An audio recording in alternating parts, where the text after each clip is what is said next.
Hi guys, it's your French teacher Andrei. In today's lesson, we're going to tackle the subject pronouns in French. In today's lesson, we're going to cover also the three most common verbs in French, which are être, avoir, and aller.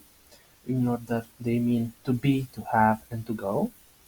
And after that, we're going to also talk about informal and formal language using tu or vous, or also about the pronoun on and how we are going to use it. So let's dive in right in, shall we? For the first part of this lesson, we're going to see basically the subject pronouns that are as follows. Je, tu, il, elle, on, nous, vous, il, elle. So we are going to start conjugating the three verbs that we talked about. Avoir, first. J'ai, I have. Tu as, you have. Il a, he has. Elle a, she has. On a, it has. Nous avons, we have.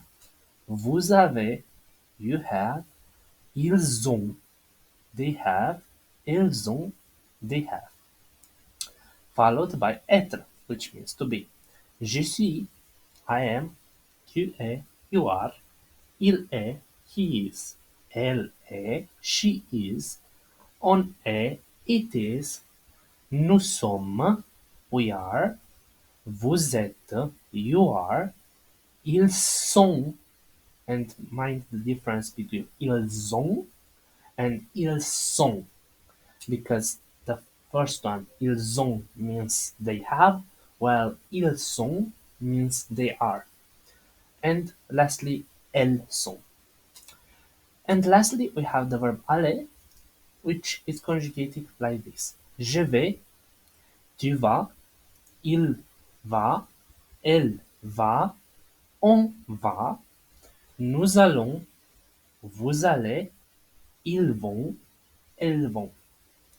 Now we're going to talk a little bit about formal and informal context. When informal language, you usually address to someone using vous, because that is the polite way to do it.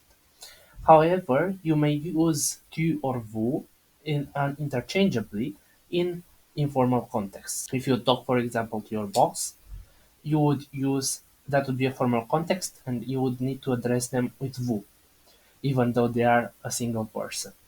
In other than context other than that, you may address your friends or your families with tu or vous interchangeably. We would use on in order to also express the idea of general habits. For example, in order to say in France we eat a lot of cheese, we would say en France on mange beaucoup de fromage. So on mange would actually mean we eat. It's something that we as a population do. So it's a general thing to do. Or it can replace a passive voice. In English, it would sound a little bit like this. Here, English is spoken. Now, in French, that would be translated to ici, on parle anglais. So it's another way, basically another way of saying a general habit or a general idea, right? But you can also relate to it with the passive voice in this case. And lastly, you can also use on in order to replace the following words. Tu, which means you, we, or one.